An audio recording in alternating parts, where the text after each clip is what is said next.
Hey, yo, it's me, Pops Van Marmalade, and you're watching the Comics-Related Madness Network. Uh-huh. So come get some. CromCon. CromCon. Hey, we want to shout out to our sponsors, Daytona Beach Comic Con. If you are a fan of comic books, if you're a fan of comic book conventions, and if you like meeting comic book creators and getting comics and comic-related stuff, then you need to make your plans to attend Daytona Beach Comic Con. This year's show is September 7th and 8th. Silverline will be there, so you should make your plans to be there too. We'll see you there. If you like comics and find yourself in the Orlando, Florida area, doesn't everyone come to Orlando at some point in time to see the House of Mouse? But when you're here, you need to make it a point to visit Coliseum of Comics, especially the one on East Colonial Drive. They carry Silverline Comics, even a limited edition Coliseum of Comics version of our comics. So, when you go, be sure to ask for Silverline Comics and tell them we sent you. OCD stands for Orlando Collector Deviants. OCD, Steve and Trish, they're a family of geeks who promote geek things, particularly those around the Orlando, Florida area. They're big supporters of Silverline, and we think you should be supporters of theirs too. Go give them some love. If you are an independent comic book maker and you need to get your independent comics made, you need to look no further than Kablam! Kablam Digital Printing. They print our books, and they do a bang-up job. They're not only trusted by Silverline, but many, many independent comic book makers. Head on over to kablam.com and see for yourself just how easy it is to have your comic printed by them. And tell them Silverline sent you. Hi, this is Tim TK, host of That Silverline Show on Tuesday. Join us at 11 p.m. Eastern, 8 p.m. Pacific every Tuesday night as we discuss pop culture and the joys of making comics. Hi, I'm Barb Kilber, co-host of Silverline's Wednesday Wham. Join us each Wednesday nights as we discuss comics, literature, movies, and anything else that may catch our attention. I'm Roland Mann, and I host Silverline's Silver Sunday. Join me every Sunday at 8 p.m. Eastern as we make mine Silverline.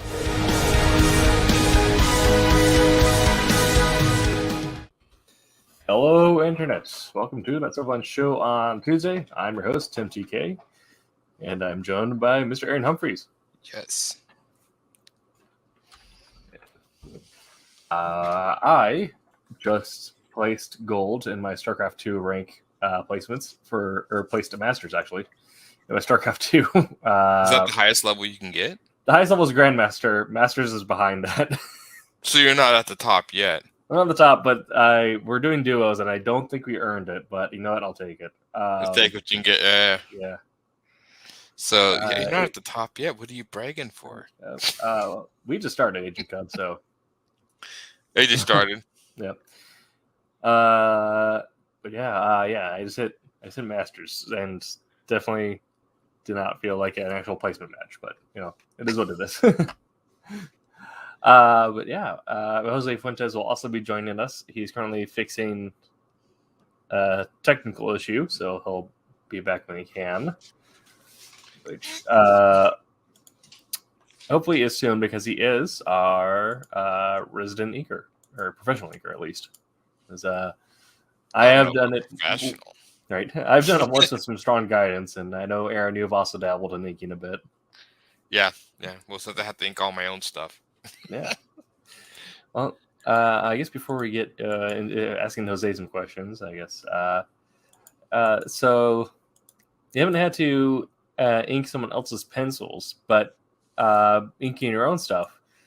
Do you usually just jump straight to, especially now with digital inking being the norm, do you find yourself jumping straight to kind of the inked lines, or do you actually pencil it before you go there and do it?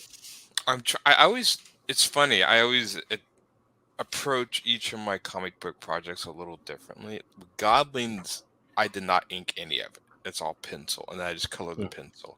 So, and that was just to cut out a step to make the process go fast. And also, I just like the look of it. So, there's part of that too. But now that if I'm inking by hand using a brush, then I will do final pencils because it helps me. But since I'm doing most of this stuff by online, I still actually pencil out the page, but it's a very sort of rough draw, not super rough, but more just like a line drawing. I'm not finishing the line work, and then I go in and ink it. I just find that my drawings look better if I draw them out bigger and then shrink them down and ink them digitally. Okay. But each project, I kind of figure out something new, and I got this in Teak, so I've been trying to figure out how to best use that. I know a lot of people just draw straight in there and start inking, but I found that my drawings didn't look as detailed as I want them. Right. So I found that when I started drawing them bigger and pencil, shrinking down, putting them on, then inking them, that I got that detail that I wanted. I talked to my friend Juan. He said the same thing because he inks, and he was saying that. He's saying the guy noticed a difference too, and it was weird. I'm like, that is weird. Speaking of weird, hey Jose. And there is. Yes. Yes. I was just asking Aaron what it was like inking his own stuff as opposed to having someone else's pencils ink, and I hit my own humble gloat in that I hit Masters in StarCraft 2. That's right. That's amazing. It is. I mean, I'd never played. How is it I would. inking your Well, stuff, I'm man? always impressed because those real-time strat games, I suck. I remember, I think I attempted to play Command and Conquer and I can't move fast enough. Those people just love those, but StarCraft is back. I mean, I'm sure they've updated it, but those not back with like Command and Conquer and stuff. Yeah, like all that kind of came out like late '90s, and then StarCraft 2 came out in. Oh, the original version of StarCraft 2 came out in 2010, and then they've released DLCs and updates for it pretty much since then. Okay. I preferred Kill, Crush, and Destroy. Oh yeah. Nobody ever remembers that. That game was Is that the amazing. name of a game? I don't think I've ever heard of that one. It's very much like playing Dune. Yeah. It's very much like playing Dune, only it's like you have people that survive because they went underground and live in bunkers trying to build on the surface. And then you have people that stayed on the surface and mutated, and like they, instead of getting like driving vehicles like tanks and stuff like that, they have giant scorpions that they ride. Yes. It's awesome. Oh, that's kind of cool. It is a wicked old game. There was a Dune game. It's a real-time strat game. Yeah, years ago. that's the one I'm talking about. New one. Yeah. Yeah. It was fun because, I mean, when you think of the story of Dune with spices and the harvesting, it just totally lends itself to that type of game. Just the concept behind the story. Right. All right. Yeah. So talking about inking, Jose, you have created your own book as well, but you've also but also primarily professionally, you ink over other people's pencils. So I guess briefly, what's kind of the difference between inking your own stuff or inking someone else's stuff? I don't have to think as hard when I ink other people's stuff. Sure. Boy, and it shows. I mean, it's Right? fantastic. So when I ink my live, own right? stuff in, like most people, I know like there are several people, Greg Capullo and a few other people, when they ink in their own work, they like leave it rough and then finish it in ink, right? Yeah, that's I what I'm don't. I have to see the finished pencils so I know where my shadows are and whatnot. So inking my own stuff takes a little longer. Yeah, I think when I'm inking digitally, and the reason I'm doing it rough is because I'm doing color, so all the shadows and stuff would be done digitally. So there's no reason for me. But if I was to do shadows, like ink shadows or whatever, if I ink by hand, like a brush by hand, I have to have it finished. I do finished pencils, just so I can see. So I'm not thinking as much when I'm inking, especially if I'm doing it by hand. So yeah, but I mean, I personally prefer to ink traditionally. Okay. Just because I think that's it's fun. my favorite too. Yeah. Digitally is fun. I mean, I'm enjoying it, but there's something kind of relaxing about doing it by hand. So for some stuff digitally, I try to, like Aaron's stuff, like inking in Aaron's stuff. Aaron's very, very, it's very cartoonish, so it's very clean, right? So the lines, even when I'm putting up, like the rocks and formations and stuff like that from the planets that they're on, right? It's still a clean line, right? So in order to differentiate the wilds of one planet and the metropolis of another, I just have to kind of vary my line weight, and I break it up. Like I'm a very like staggery. Like if you look at some of the trees I did in issue 1 for Obsolete, it's very staggered. Try and give it an organic feel. And when I did even for the city, that big splash page with the with the cityscape. City, even that doing those had very like smooth lines, like a very smooth, sleek city, and so I had like be very like clean, make sure my line didn't vary too much, just like between layers, and then between those layers, like from like the front layer to the back layer to the back layer, my lines varied from there, so it's differentiate a depth. Yeah, I just was inking my Knocked comic digitally, and the front was like a size 7 brush, and as I went to the back, went to size 5. You know, you went thinner. You try to get at least. You don't want to go super, just as subtle enough that it looks like it's pushed in the background.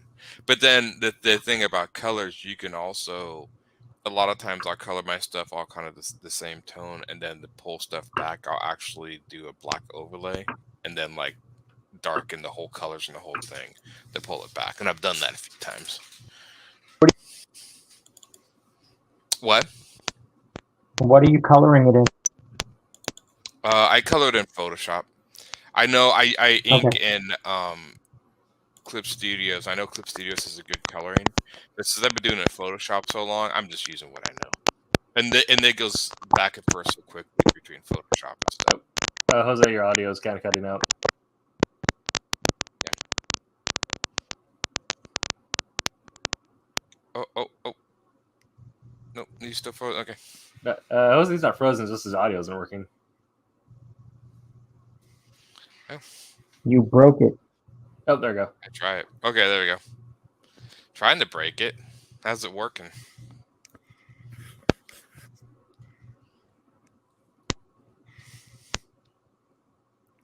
Do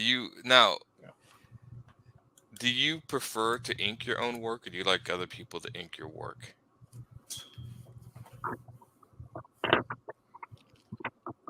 I don't think I've had other people ink my work. Right, you're the first one that's inked it on a major basis. I'm trying to think if anyone else has inked it. I don't think so. Just because, like you, I was always poor. I couldn't afford to pay anyone. You just, when you're a poor comic artist, you just learn how to do all this stuff yourself. Because, I mean, it's like, well, I can't pay anyone, so I'll just do it. Yep. Okay. So that's how I got around it. So when I actually have other people ink my work, I'm like, weird. And it's weird to actually, to me, create pages and they're like, I'm not going to ink it or do it. It's like, I'm just going to hand that off. I'm like, oh, that's actually kind of nice sometimes. Yeah. Just get the pencil done and then off you go. Mm-hmm. So definitely. So having done both, I got a message from Jose here. That's it. Okay, he's having some issues with his network, so he's figuring that out. So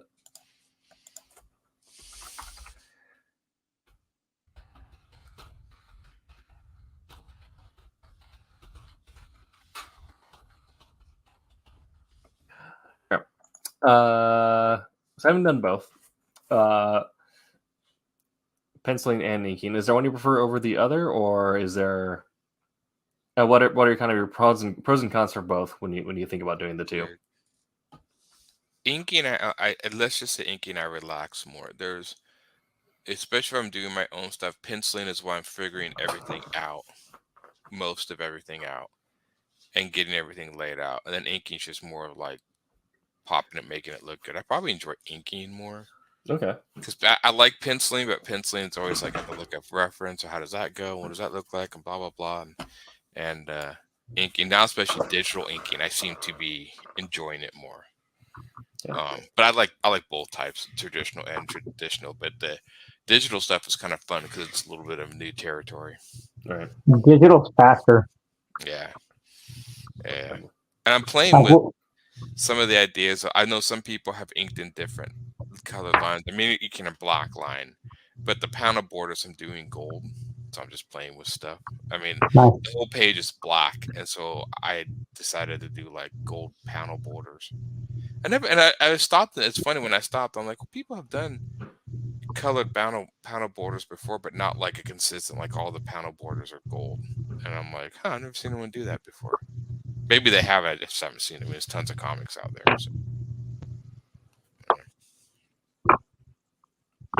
Gold. What are you thinking outside the box? I know. Well, it's just weird with all this technology. It was the technology, the ease of doing that. I mean, if you were doing that in the old day, like thinking of that would be a major decision, and like, do I really want to take a gold pen and outline it and look at that? But now you could just change Right. it like that, and that's cool, and then just go with it. Same thing with my lettering. Trying to play a little more with the lettering, but I'm trying to give most of the characters their own colored speech bubble, so it's immediately recognizable and actually different speech tails. I don't know. Give it a shot and see. Maybe it'll be too confusing. Are you making them? Are you making them individually per word bubble or word balloon? Yeah. So here, let me. I can bring up one of my pages here to show you how I'm. So, because when I'm lettering, I have fully cheated that. I have like 50,000 templates on Adobe Illustrator for whatever I need to do. Photoshop. Yeah, okay, yeah, this will be one, and I could just. He's cutting out again. Your network hates you, Jose. I can't hear you. Yeah, Jose just turned into Max Headroom, so yeah. Hopefully get that result here shortly. The joys of doing a remote show. Oh yeah. So this is what I mean by like on this panel here. Right. These bubbles go to the skull, and this go to him, and then since it's all black, the panel line is gold. Just something different. I've never seen anyone do anything like that before. And then of course to make the little eyes, the eyes are just they're super easy to do. You just take green and you just, take a soft brush and just do, and then do white in the center for the pupil, and there you go. You have glowing eyes. There you go. Yeah. Yeah. You do the same effect in the painting. Essentially, is essentially use it like an ink or a glaze. You get your bright color on, then you put a little bit of white in the middle. Yeah, and you get the glow. It's weird how I don't see a lot of comic artists take advantage of the like sort of visual effects and textures sometimes Photoshop can do to story tell. Right. If that makes sense. You don't have to go overboard, but just, I could draw those eyes in the skull, but I'm like, yeah, it'd be funny if it was just like glowing eyes, and that's super easy to do that. So yeah. Yeah, I think a lot of it is also. I do see some new stuff happening, like particularly with the Comixology originals, but they like working with new artists who are just coming into it, and because it's a new publishing system, they have no stipulations on what you can do. But I think we have like where a lot of other indies are working with older artists who are used to doing it a certain way, and then Marvel and DC have their own set standards, so they have to do it their way. So yeah, it's funny. When it comes to technology, I've noticed comics have and almost like with TV's getting more high def and digital stuff, making like TV shows and visual effects, even on news visual effects. They've almost done the same thing with comic books, the visual. Right. And I almost wonder sometimes if, some of the kids look at comics and those are outdated, and then the new ones that look all slick and stuff.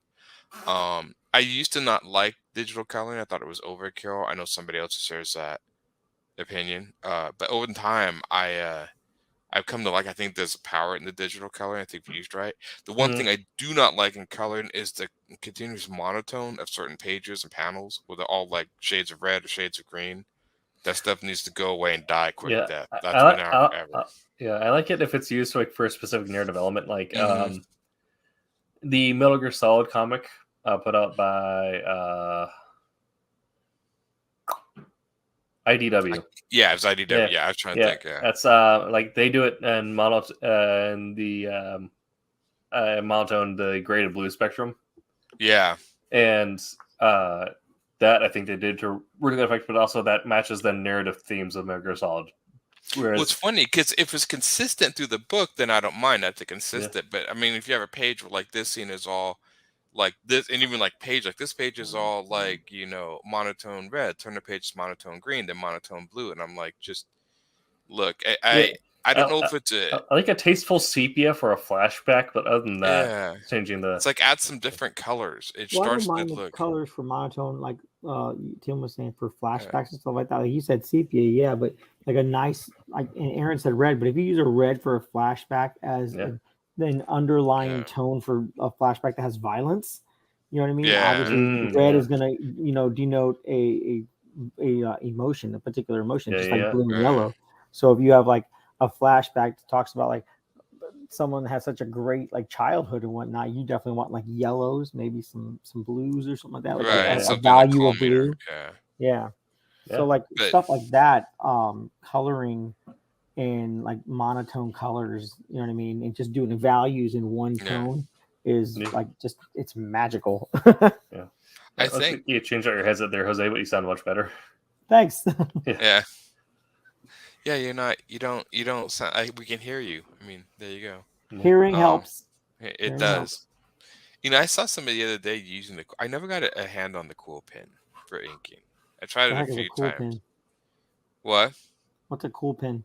Quill. Oh, I love it.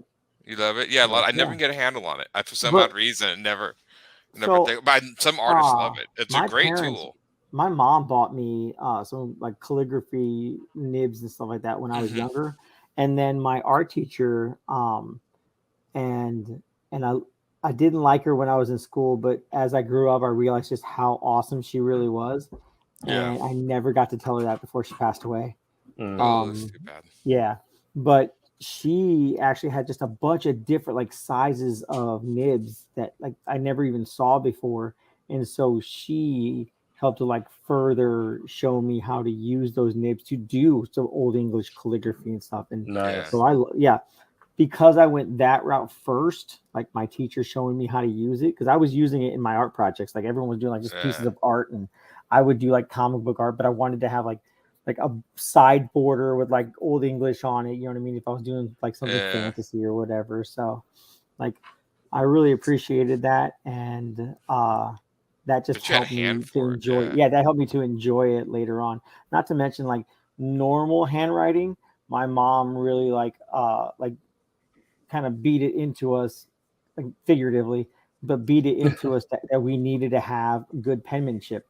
So even in school, when I was learning how to do cursive, like she would critique me harder and be like, no, you got to do this right. So like now, all throughout high school, I was able to forge her name on everything because my mom has such a great, like really nice stylized penmanship that I learned how to do that. Yeah, it's definitely. I mean, a lot of kids' penmanship has not been because I mean, you don't use it as much. I guess you can type and do everything.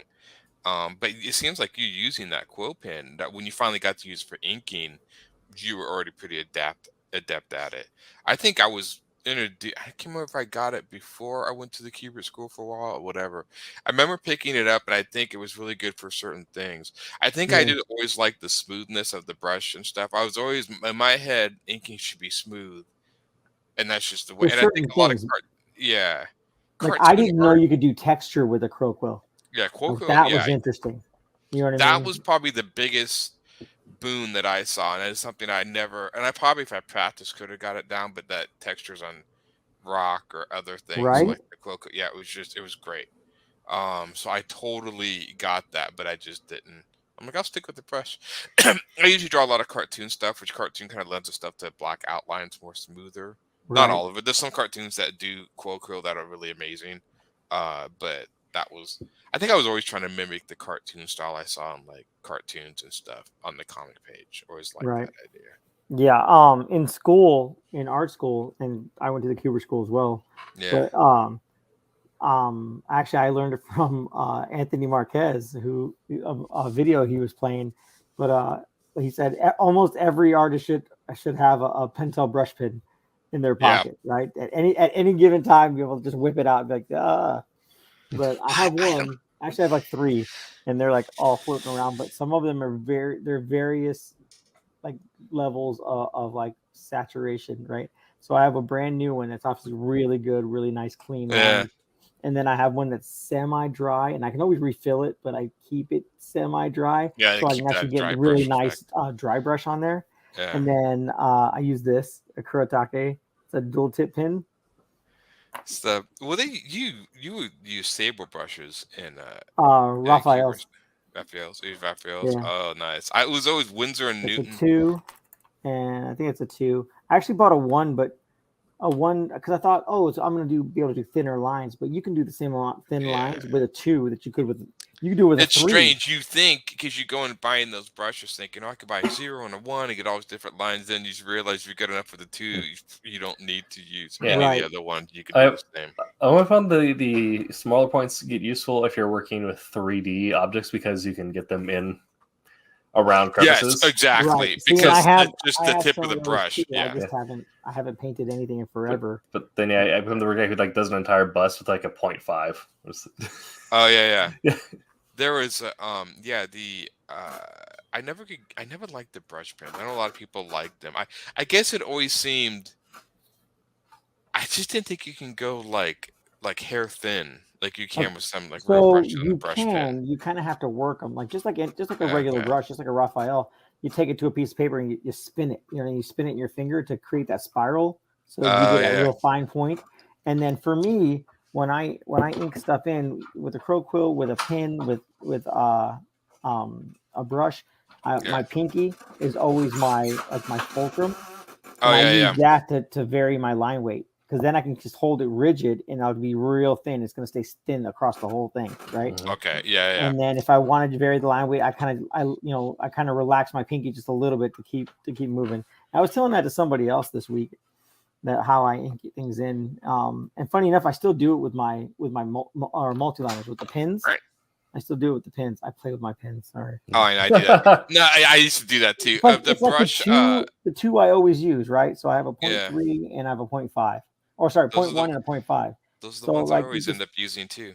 Like I rarely, there's like a 0.1 or whatever. I just use the 0.3 as a general go-to pen of all, and then the 0.5 for thicker lines. Same thing. It's weird how inkers start out and then they all just eventually graduate. See, I they like start to using figure a out 0.1. I have more 0.1s than anything, because I think they're good. I'll go through with a 0.1 first, and then I'll come through with a thicker line to change my line weight. Because I'll look at it, I was like, okay, this is where I need my line weight. If I get the 0.1 through it first, then I come back to it.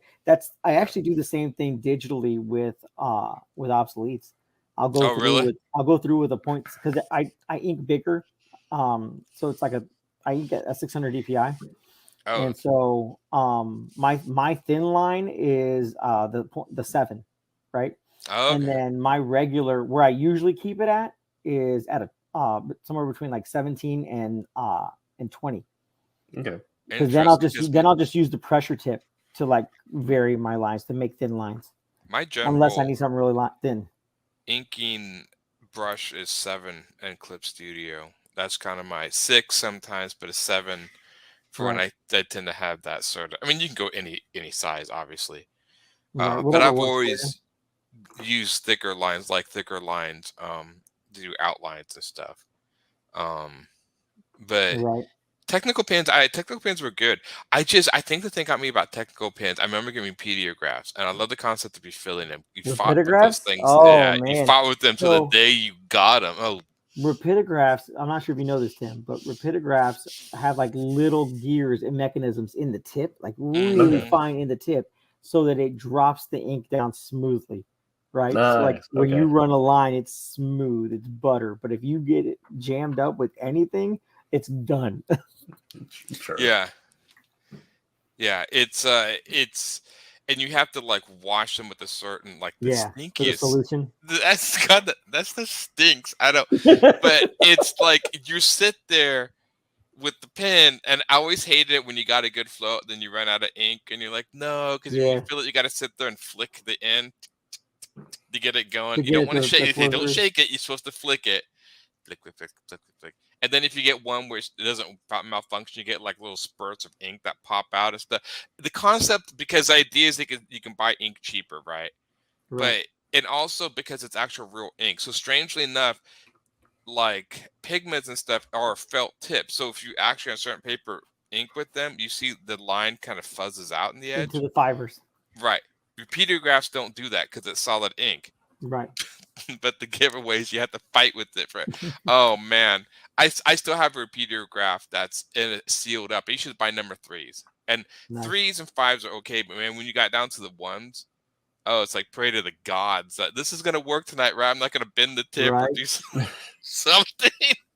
They're expensive sets too. They're great. They're drafting pins used for architects, and then we artists just adopted them. But yeah, I believe they were used for animation as well. I think so too. Doing animation stuff, like inking in animation cells. Yeah. Sometimes and the funny thing is you got one that was consistently working well. You just keep that, and yeah, you did, and you loved it until it broke or something went wrong, and then you're like, oh no, not gonna try. Yeah, like the brush. You ever have the brushes you get where all of a sudden one brush just keeps splitting the hairs for whatever reason? It just no matter what you do, that's why I have more brushes. I have another 2. I think I have a 3, and I know I have a 1, but I mean it's still packed up in a couple boxes. I think I have a 2, and then I think I have a 1 or a 0. I got a long time ago, and I just have it, and I use it for. Strangely enough, I usually to fix it, I'll use the 1 to fix it. But most of the time, it's 2. I usually try to use repeater graphs for like my little like cross hatching. But I know inking with the 1 brush can work too. I never was able to get down perfectly the sort of hatching with a brush. I always wish I could.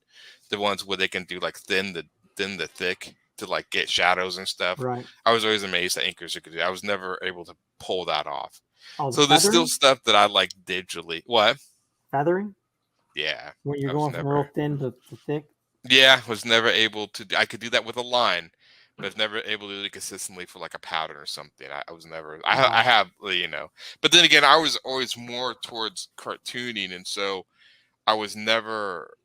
My inking and the art I wanted to make that got me excited was not like I like Jim Lee and Mark Silverstreet. Strange enough, it's funny. I was a super big fan of Jim Lee or Mark Silverstreet, but I never remember really trying to mimic that art a lot. It was mostly cartoon stuff. Mark Silverstreet, good lord, have you seen the dynamic duo? So many cross hatches, so many. Oh yeah, it's funny because he's actually I haven't seen. I know it's the Batman one. I like his old stuff. He's gotten a little stiff, but I like this. But his new, I like when he goes straight across hatching. Was it Cyberforce? Yeah, stuff he did for Cyberforce was awesome. But I was always one of those people. Like I didn't do a lot of ink shading, especially when I started shading with color. Then it was just using outlines, and I would do most of the rendering with color. See, when I do shading, I prefer even digitally. Like I'm learning to do it digitally. Because I never did it before. Yeah. Digital was about putting just line work, right? Line work in. Yeah. But I learned to actually try to emulate the ink wash I do traditionally, try to emulate that digitally. So I can try and get the same effect. So I want people, if I print out a digital page that I inked in with like ink washes on it, I want people to look at it and say, hey, you did this by hand. You know what I mean? I want them to be able to get it wrong. Get it wrong. It's funny. I think that was Michael Omen. He did Power. He was an artist on Powers and stuff. I showed him my Goblin stuff. I showed him my Goblins stuff years ago, and that was all pencil line.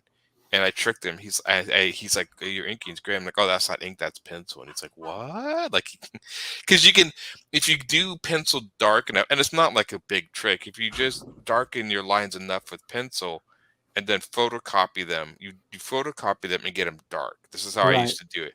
Because if you look at my pencil page, you can totally tell it's pencil. You photocopy. But you have to have all the other white spots like cleaned up. So you really, and of course, I would draw on like these. I would draw on cardstock instead of Bristol, but I would draw on these pages that would kind of sink in. So I draw on a piece of cardboard that will take this thing, so you can push into the paper. Right. So you push the pencil into the paper and get it dark, then you photocopy it, and when you photocopy, you do it too darker. And then when you come home and scan it, then you adjust the levels and make it even darker. Oh, nice. And then eventually it's going to almost look like a black line. Yeah. Huh. It's a trick. It's definitely a trick of the eye. But it saved me time from having to ink. Because there's some stuff. I know. When you got 300 pages to go, you're going to start figuring out ways to cut time to save your sanity, man. Right. It's like, I want to do other stuff in my life, too. Right.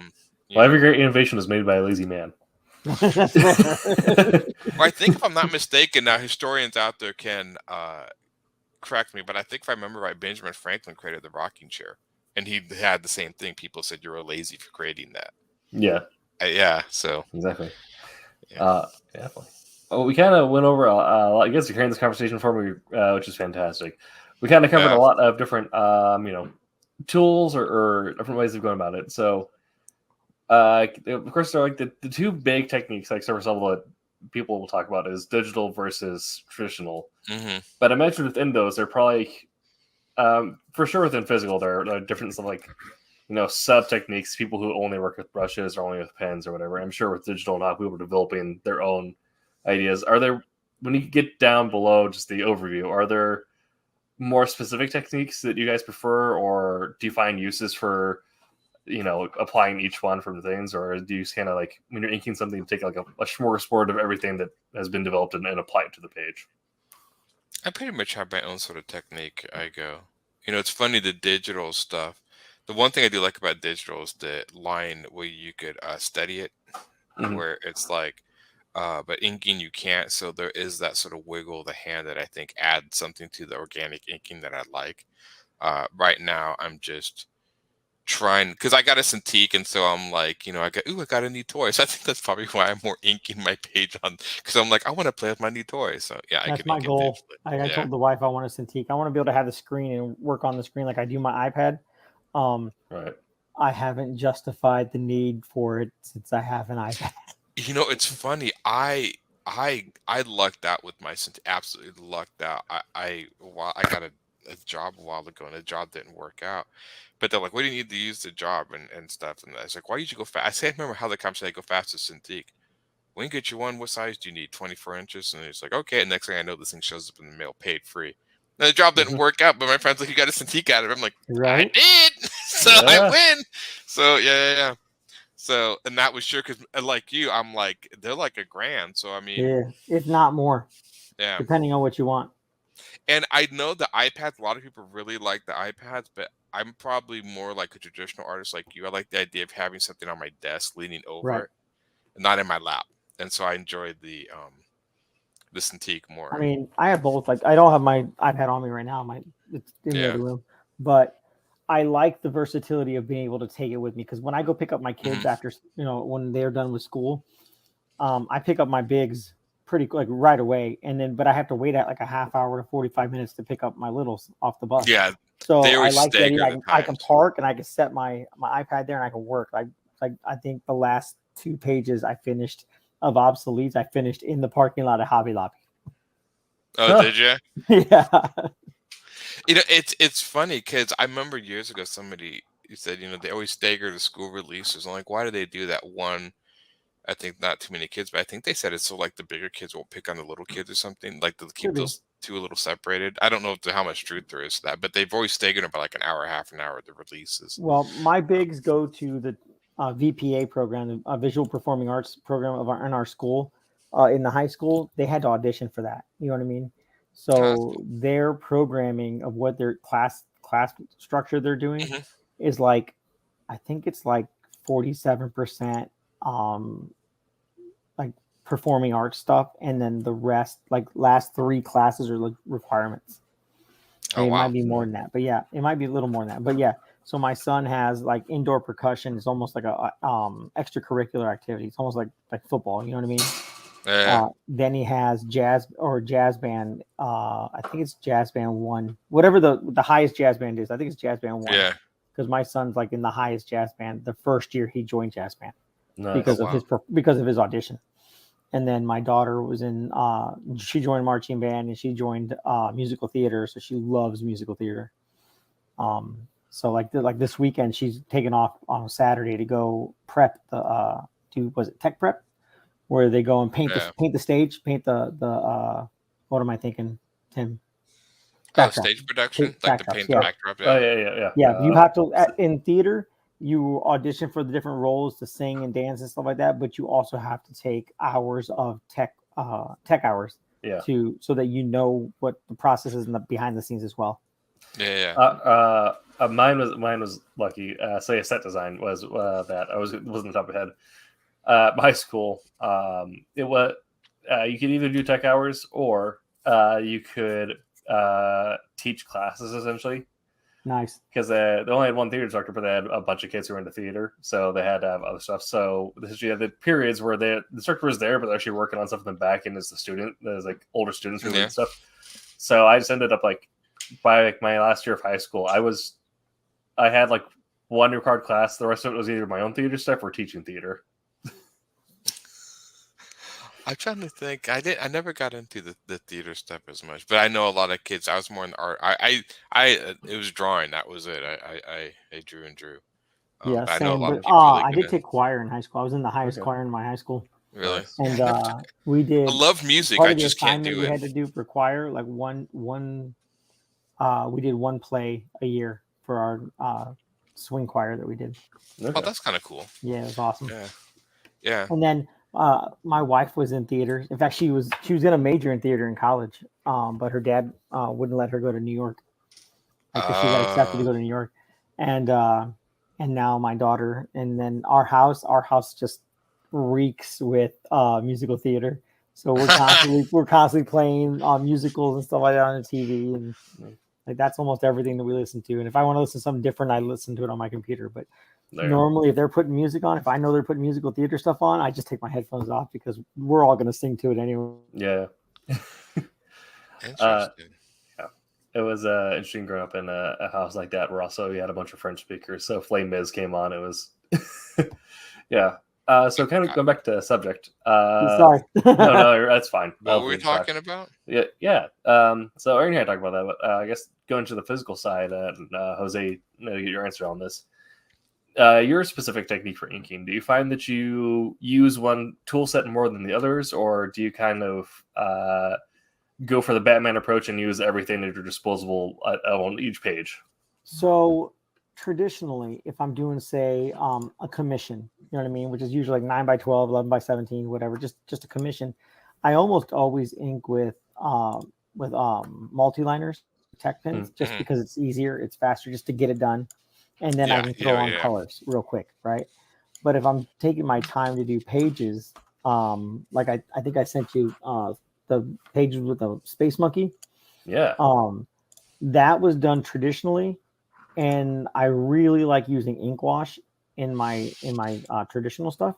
And so I did the line work with Croquill and multi-liners, and then I did ink wash across all of it because I like showing the depth. Is that what comic is this So for? that is a Batman page that Greg Capullo penciled in, and I inked that in traditionally. Inked that in digitally.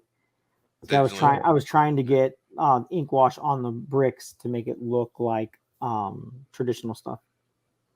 Okay. And then this was inked in traditionally with ink wash, and then multi-liners and Croquill for all the work. Okay, nice. And then that, if you don't already know, it's just pure magic. Pure magic. And this guy, the inker or the penciler for Obsoletes, gave me nothing on the space there. I had planets, I had rocket ships, and that was it. All the space stuff I put in. Yeah, well, that's actually like I imagine. Yeah, doing the clouding, like the light effects in space, creating your own gradients there. Was this done traditionally or digitally? That was done digitally. Okay. Nice. You do know that can I tell you this stupid trick? But in like the Goblins, when I did my space backgrounds, I just used Hubble telescope photos. Did you? They're public use. Oh yeah, they're public use. You convert them to black and white? No, I just converted them to color because my Goblins is color, and then what I would do is I would just adjust the photo to add stars here and stars there, so it wasn't perfect. But and I wrote NASA and asked them, like, yeah, it's like just credit us. So in my book it actually says thanks to NASA. But that's cool. Hubble telescope. It to me, I just thought it was cool to actually put photos of space in my book. Yeah, I think it was more just that idea. Yeah, that's rad. And it worked perfectly because I don't think a lot of people could figure it out. The guy who drew that is a punk. I think that guy could take you. No, I'm wiry. That was done traditionally as well, and I did a lot of light spatter on all the cloud stuff. Yeah, Nice. They never. It's funny. He always draws. Sorry, the girl who's supposed to be Brack. She's supposed to be just this huge bodybuilder, and everyone who drew her like a little small, more life, like a small frame. It's like, no, she's supposed to be built like she's this huge. Right? Yeah, she's this huge woman. That's the thing I find. Like, I haven't had that issue with anyone here, but other artists I've worked with, whoever describing like, a strong female or like the female giving the female full armor or whatever. Yeah. It's like always like, why are they like? I give like the full description, always come back super lithe and with a boob window. Yeah, I'm like, why would you do that? I mean, the funny thing is that's why I gave her the hairstyle, because I realized if I cropped her hair, I wouldn't be able to really make her look like a girl from a distance. You'd have to be up close to see her face. So I thought it'd be funny, like, well, what if she had this sort of 60s hairstyle? Yeah, with her hair, but she was the like bandana, right? The bandana. Well, that whole bandana, she's Vasquez from Aliens. My whole idea was like, what if Vasquez was like this 50-year-old woman still fighting? That was the idea. So she just got scars and stuff. That's why she has a little heart and the wings on her crotch area on the armor. See, when I ink her in, right? I try to make her line weight, no matter where she's at on the panel. Yeah, her line weight a little thicker than everybody else's. Yeah. She's supposed to just have weight. She's a brute, man. She's a brute. Well, that whole cylinder on her back, it's just her ammo drum. Yeah, that's why her guns. That's what that thing was supposed to be. She's like supposed to be a walking. This is why I still have yet. I want to draw just her cutting loose. But yeah, she's supposed to be kind of because she was really supposed to be a guy, and I'm like, well, we should make her a woman, like an older woman, because that'd be different, like this old veteran. And I think where he's like, yeah, we'll do that, because I don't think he cared either way. That way the teams have a woman on either end, and the robot. This is the robot, right? Ninja. And the female on the other team is his daughter. Yeah. Well, I wasn't gonna give it away. I thought it was already given away. I mean. That's right. The issue I'm on right now. That's right. Oh well, I didn't say who. Edit Tim, post edit. You don't know who he is though. Yeah. But you don't know who he is. I didn't say he is his fair. name. That's fair. So yeah, I keep forgetting that because I'm in the issue 3. So I keep forgetting issue 2's not out yet because I'm thinking like only issue 1. Because I'm like, hasn't anybody read this stuff? I've been reading this stuff for months. I've been reading this stuff for months now. Yep. I've been homeless. Oh no, you haven't. Quit exaggerating, Jose. Middle class homeless, my bad. Middle class homeless. Yeah. I did not have a home. I borrowed other people's homes for like a week or 4 days at a time. Well, they didn't need them. What are they doing with them? Living in them? Right? Yeah. Jose did the expensive couch surfing. Yeah, you're not wrong. Yeah. Yeah. I mean, same thing to like Wolf Hunter. I think I finished issue 3, writing it and like editing it like 3 passes 3 years ago now. So yeah, whenever that comes out, like I'm like, I don't know what the story is anymore. It's it's funny because I know the Fire Rush was that. Even I don't know because I did the art for that. That was 20 years ago. I was gonna say, didn't you pencil that ages ago? 23 years ago. So I don't remember this story. I totally forgot one of the main characters was a vampire, and issue 2 is already out. So they revealed in issue 2. You haven't read it? There you go. And again, I didn't say the actual person's name, but I like totally forgot reading it through. I'm like, oh yeah, like I totally forgot all of this stuff. Yeah. So. Yeah, so Friar Rush was one of the covers, the blank covers I was gonna work on, just to get it done. For like, we did the mystery boxes and we did sketch covers and whatnot. Friar Rush was one of the ones I was thinking about doing, but I ended up doing obsoletes and whatever the other one I did was. Oh, I'll be curious to see him. It's funny. I noticed this is the one thing I didn't notice, and this is a challenge to Dean and even throwing it out there to Peter. If they do another obsoletes cover that if it comes up, I noticed that when they drew Brack, which is the woman we were talking about, they didn't draw her armor. They drew her out of armor, and even Peter drew her. I noticed that too. He drew her at an angle. He did not draw detail the armor, and I'm like, come on. So didn't he draw them like she's coming down. Right? She's coming down, but he drew a little bit of an armor, but not straight on. And I'm like, dude, if I could draw that thing repeatedly for 3 issues so far, take a stab at it. It's not as hard as you think. Like this big. It's basically in Knights of the Old Republic. It's the first level Mando armor without the thing, you know what I mean? So it's this big bulky freaking like. That's what she is. She's like a walking tank. And even when I like saw her gun, she has a mini guns on her wrists, like around her arm. So that was the idea. Is like the barrel of the minigun spin around her wrist. That's the thing. Yeah. That was the idea. So it was, and when I saw Peter, I'm like, well, he got close. I mean, Peter's cover was great, but every time I saw him, like, I was hoping to kind of see how they would interpret her. That they all wussed out, even Dean there. We'll draw outer armor and smaller. I'm like, you're wussed out. What's wrong? What's wrong with you? I just remembered what Burke reminds me of. I don't know like how far we've gotten Expanse, which reminds me of Bobby from the Expanse, the Martian Marine with the full like Gatling battle armor. Gatling, it's been done before. It was funny. I remember I drew the Millennium Falcon in a pinup I did for Star Wars, and I remember I was doing it at work. My boss wanted a picture, the Star Wars to put on his wall, so I was drawing that. It took me a week to draw Millennium Falcon. I remember one of the other artists like, why didn't you trace it or something? And I'm like, that's cheating. And I spent because and I did it. I pulled it off. I drew it, and I think it looked good. But it's like you don't learn anything from that. You get better if you attempt it on your own. So, like I said, Dean and Peter. Attempt it on your own. Come on. There's nothing wrong with having the image right here. Yeah. While you're working right here, that way you can refer back to it. Like Peter's a fantastic artist. I'm just giving him. Don't ever say that out loud. I know. Crap. We need to edit the video now. Too big to leave the island. That's true. But at least if he does, his head will let him float to the mainland. It'll just be floating by his head, right? I already have like one of his Horcruxes right here, so if we ever need like that's true. He has his soul split up. Yeah. I noticed that. So we have 3 more issues obsolete. So I'm gonna start poking Dean. I'm like, hey, you should draw her. You should draw in the armor. Do it. Just one big giant cover where she's just going hog on everyone. Yeah.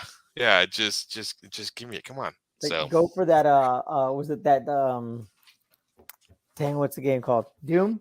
That Doom cover where he's on top of like the ridge and whatnot. Just such a classic, and it's funny too because I love how those covers are inspired by like the old. It seemed like they're inspired by the old Frazetta Conan stuff, but like a sci-fi twist on it instead of which totally worked. I mean, I think that's actually why I started kind of liking Doom as they went along, as they made the sort of Doomslayer more of like this barbarian sort of guy, but like he eventually gets like an axe, I think, in one of the games or something, like some sword or something. I never played it past like Doom 1 or Doom 2.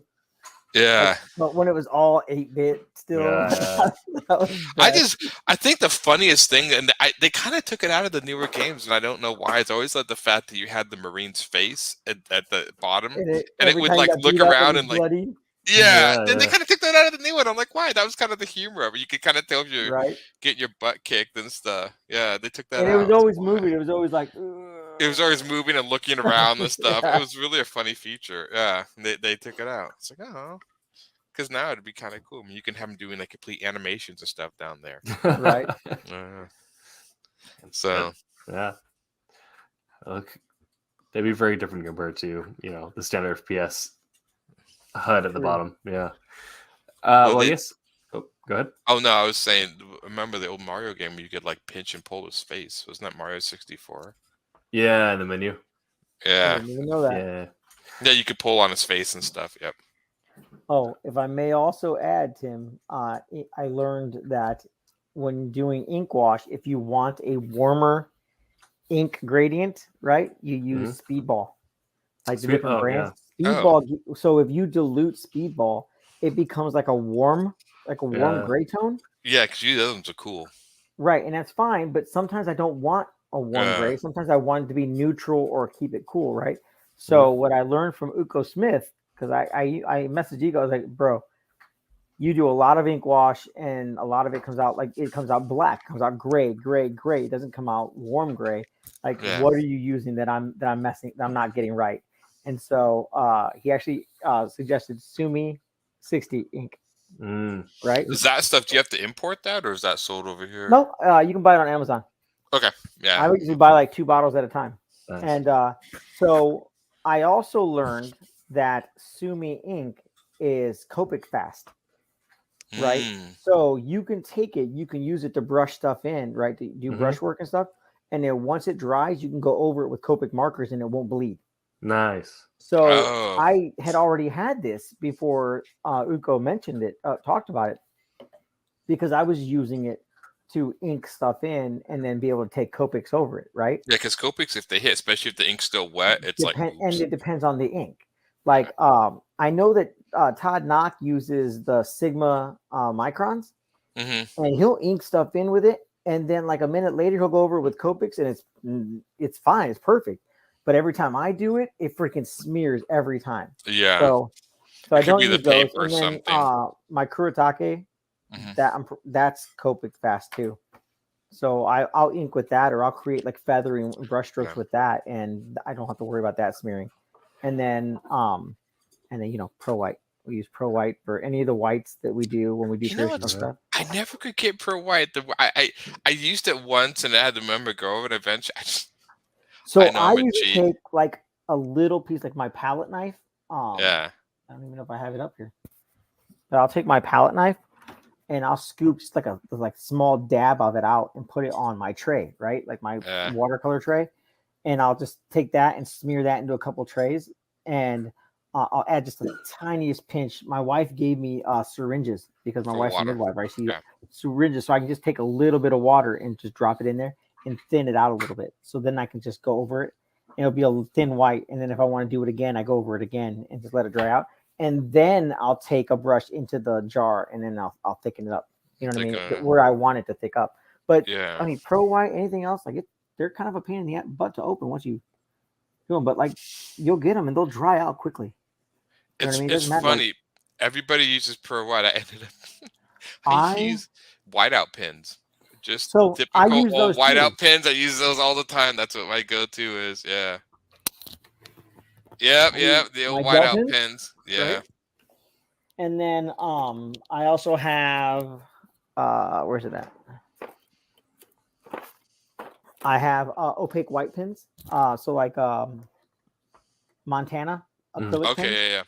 And I also have Posca pins because those are acrylic as well, and they go over everything. So if I want to do like a fine line on something, I'll use those specifically, right? Because I just bought a couple Posca. I didn't know they came in brush tips. Like I was doing the mediums, right? And so I just found the brush tips. And so like the brush tip white, I took a light blue and something else. And then I'll go over with those, you know what I mean, to create effects or dry brush effects with white. But that and color pencils, like but not just any color pencils. It has to be Prismacolor white, the white Prismacolor, because the makeup of that particular color pencil will go over Copics. Right, it'll go over the colors so that you can actually have like brighten up a couple spots or lighten up a couple spots. If you use like a Crayola or Artist Loft or anything like that, it doesn't do anything. It doesn't leave a color on there at all. I wonder if it's because they're kind of almost a wax film. The wax is just overlaying it. It's the material it's made out of. Yeah, and it's just going over the top, not being soaked in. That's kind of cool. Yeah, I just use I use Winsor & Newton ink. I used to use Pelican ink, and then they changed their brand. They got rid of it. Yeah, so Pelican is not even Pelican anymore. It's crap. I can't remember what it is. Yeah, I remember I don't use it. Yeah, I came in the store and I tried to buy my ink again. It wasn't there, and I was like, oh, and this is back for the Amazon. So I'm like, what do you do? And so I kept trying to mess with different inks because Magic ink, the Magic Higgins Magic. I hate that stuff beyond the plane. I hate it. It's not. I think it says it's archival. It's not. It's not. It's horrible. It's like the lowest quality ink. It starts to turn green along the edges and stuff like that. It's garbage. Yeah, it's just garbage. But I started mixing inks, and I finally started using Winsor & Newton. And I use a whiteout pen I guess I'm not super sophisticated in inking because I know, but again, I usually am inking my stuff for the color or something else sometimes. And now I kind of actually want to ink traditionally. Maybe I'll ink like a picture. I haven't inked traditionally in a while. You always think you forget it, and you pick the brush up. You're like, no, it comes back to you really fast. So you have somebody wanting your attention. Yeah, no. All right. He's settling down. He's settling down. Yeah. It's like, what are you doing? You didn't see the cat? I did. You did? Okay. So, I'm not sophisticated. I mean, Jose's a professional inker, so. Tim is uneducated. Tim is. He's a professional painter of miniatures, is what he is. Yeah.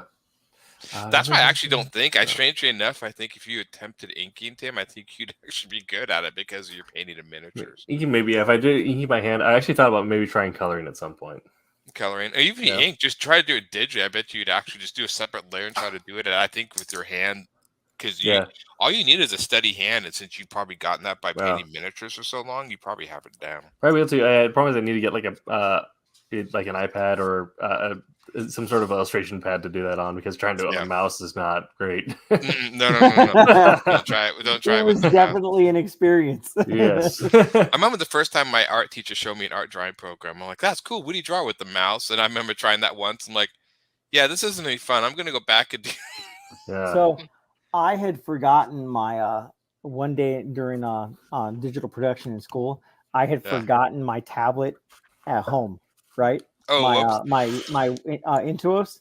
I had left that at home, and they're like, "Well, you're gonna have to do the best you can. You're gonna have to color this stuff in, and on using your trackpad, you have to color it in because otherwise you're not gonna get a grade for the day." And I was like, "Oh, no problem. I can do that." And like, and everyone in class was like, "Really? Like you're gonna do that with the trackpad?" It's like, "Oh yeah, it's easy." Like instead of freaking taking the lasso tool to run around, I took the polygonal lasso tool.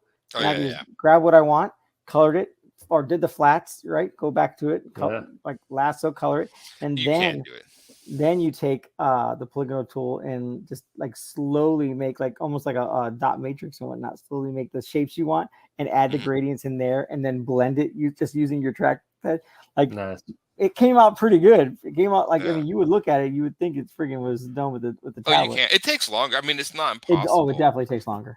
It's funny because when I tell, especially when I, have artists who use Photoshop or whatever try Illustrator, they're like, "Well, use a Wacom or a tablet?" And I'm like, "You use the mouse." And like, use the mouse for Illustrator, and I'm like, "Yes." It's very weird and bizarre, but you'll get it. Right. Yeah. Yep. So. Okay. Well, this has been That Silverline Show on Tuesday, talking inking. We will be back next week as I pull up my other email here that they did the thing with. The calendar. You have no idea what we're doing next week, do you? It's summer. We have a Google Calendar now, but they sent it to the wrong email, so I never know. All right, next week we're talking about building a story arc. Oh, that's stupid. I'll probably be sick next week or something. I don't know. We'll figure something out. So, didn't you say that you're in Vancouver right now?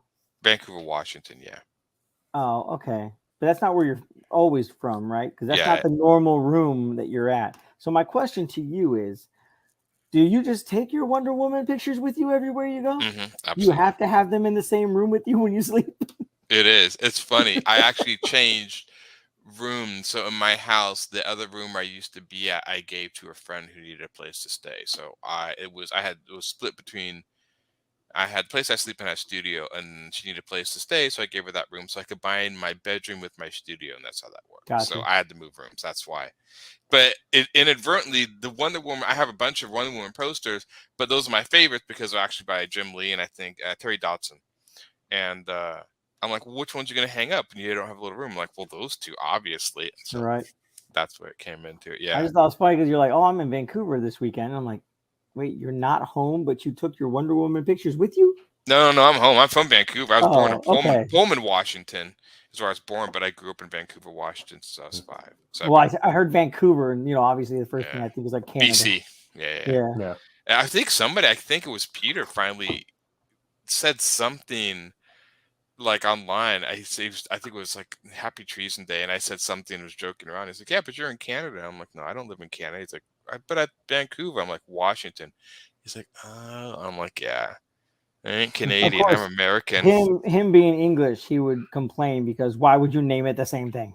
I know. Just All you Canadians and Americans look the same, right? You know, or something. Yeah. How many Hampshires are there in the world now? I know.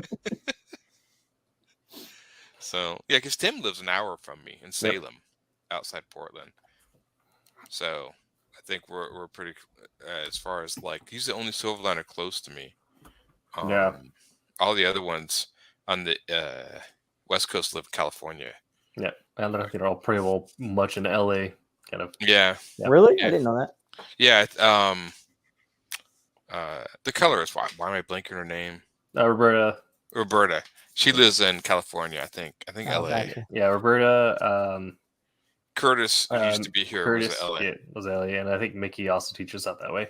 Yeah, I think when Quentin used to be on there, he was in Texas, so he was more Texas. Yeah, more little push towards the East Coast, but not completely. Yeah. I know. One of these days, I'm gonna go to Texas, visit my family, and just drop in on Quentin, and expect him to have food ready. Yeah. If he's a good Texan, he will. Right? Yeah. I mean, that's just guarantee, right? He's ready. That barbecue's ready. He's got stuff on the barbecue as you roll up. To surprise him, right? Yeah. So, I guess. All right.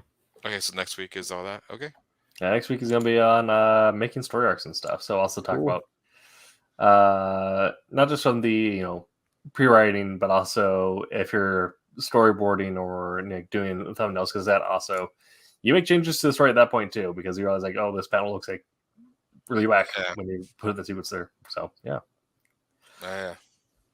Cool. So, be sure to check us. Yeah, be sure to visit us again at 8 p.m.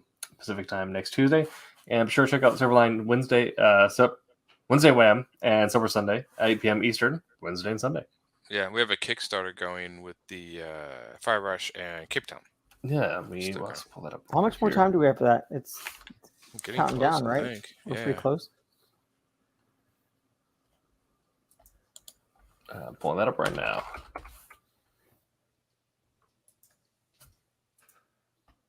Four days to go. We're at 1690 of 1800. Nice. Come on, people. Yeah. It's not that far. We could do this. You can do it. Yeah. Okay. Well, we will be back next week.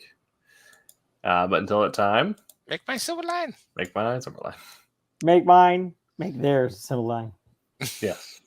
Help me. Help you. That's right. Yes. I'm April Hunter. Make mine Silverline. All right.